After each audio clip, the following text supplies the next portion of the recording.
Bonjour à tous et à toutes, c'est Paul Dame pour vous présenter à la suite du numéro 575, si je me rappelle bien, où il est question de la chlorophylle et de l'hémoglobine. Donc, pour changer la chlorophylle en hémoglobine, je pense, ça doit être ça.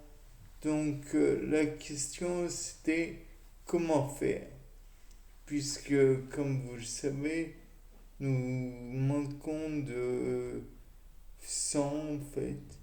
Et j'ai pensé qu'il était possible éventuellement de faire de l'hémoglobine à partir de la chlorophylle.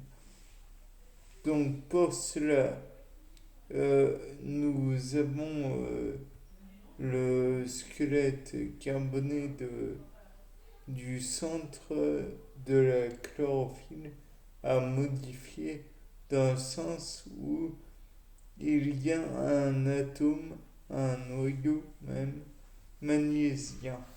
Autour, il y a des pentoses, on veut dire, avec des doubles liaisons.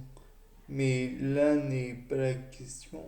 Je pense qu'il est tout à fait possible de substituer cet atome de magnésium. Et pour cela, je pense qu'il serait bon de... Comment dire? De... Ah oui, en plus,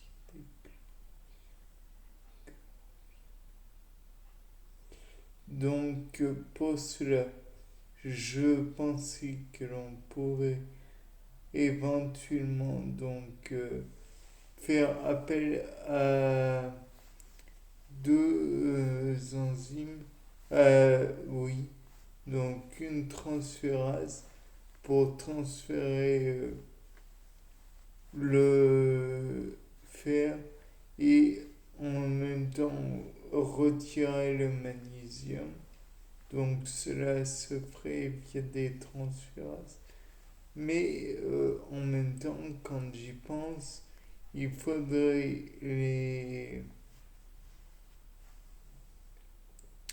comment dire, hydrolyser le magnésium et en même temps supprimer comment dire, les liaisons qui se feraient entre les hydrogènes, les azotes et le magnésium, qui ne sont que des liaisons, j'imagine, oxydoréduction, puisque des liaisons ioniques ou je ne sais pas comment dire. En tout cas, il y a deux atomes d'azote qui sont liés à l'atome de magnésium. Ça, c'est une certitude. Deux atomes d'azote à côté qui sont, qui sont eux plutôt reliés à des carbones et eux ils ont un effet électronique, j'imagine, ou des, des liaisons ou des impacts en tout cas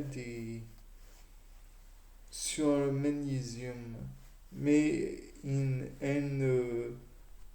ne peuvent pas directement être liés au magnésium.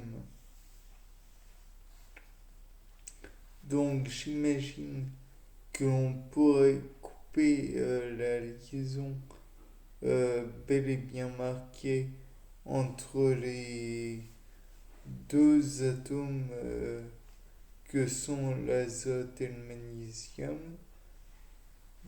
Et pour cela, on pourrait éventuellement mettre des substituants hydrogène, des substitutions hydrogène.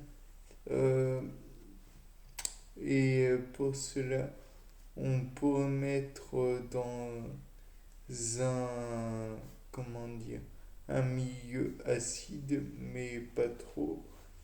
Peut-être de l'eau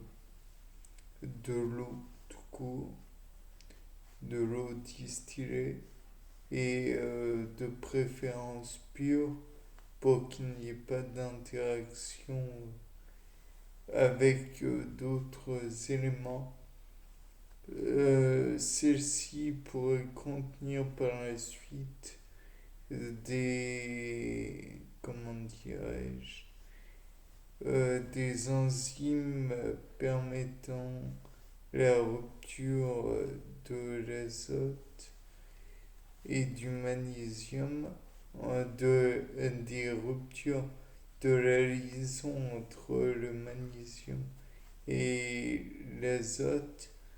On pourrait donc utiliser des enzymes nommées hydrolases, mais peut-être, oui, hydrolase.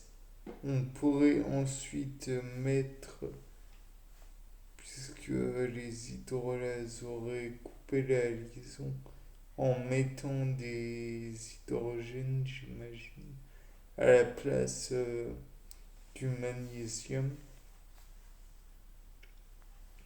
On pourrait peut-être par la suite mettre des atomes de fer et via des transférases.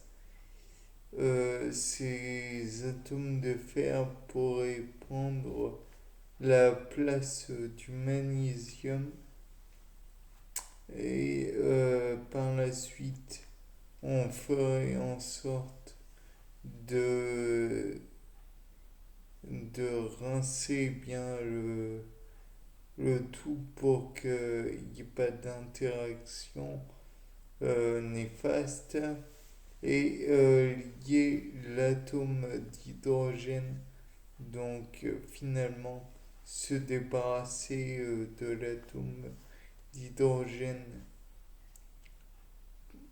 pour permettre à l'azote de se lier au fer.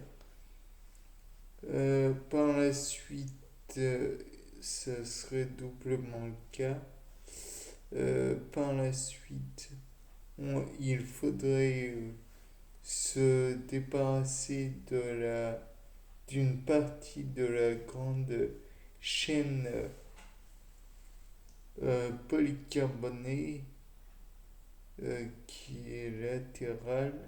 Et si l'on, comment dire, si l'on numérote les cycles tels que le cycle auquel est rattachée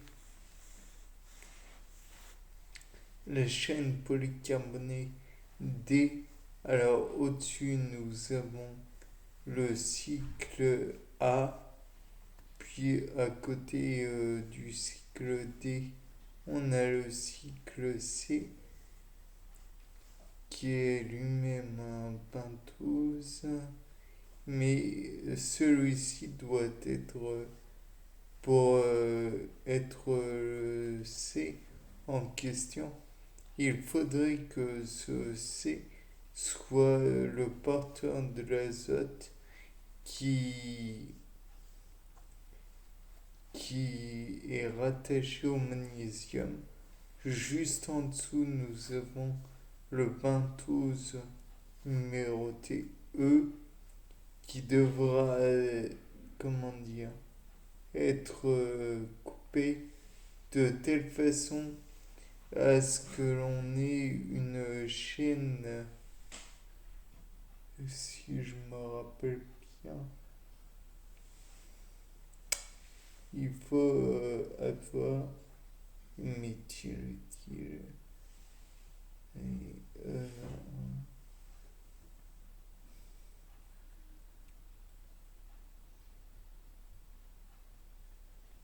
propyl donc et propyl doit être lié à cycle en question. Donc finalement on demande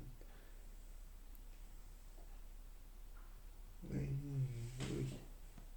Donc finalement on demande que la rupture de ce cycle E en ajoutant par exemple des hydrogènes, on doit se débarrasser de cette double liaison O qui est en fait une cétone.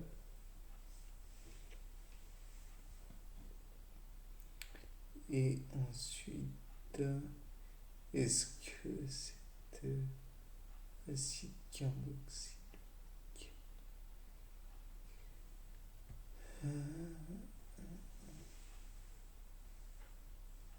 et ensuite cet acide carboxylique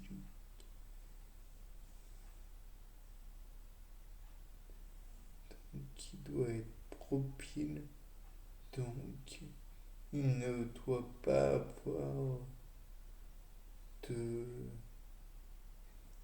de méthyle excédentaire qui pourrait prendre. Donc il faudrait retirer le propyle qui est au bout de l'oxygène et ça ferait un hydrogène. Donc en fait on pourrait prendre une hydrolase, non, une, on parlera d'isomère de fonction, donc une isomérase, j'imagine, pour remplacer le méthyle qui est au bout de l'oxygène et le remplacer par un simple hydrogène qui ferait en fait que ce qui ferait en fait que ben, on serait débarrassé de ce méthyle excédentaire et on obtiendrait finalement cette, ce fameux acide carboxylique donc qui nous manque tellement. Donc finalement on aurait résolu notre problème. Bien, je pense que c'est bon. C'était pas le dame pour nous, ça pas en sucette. Au revoir.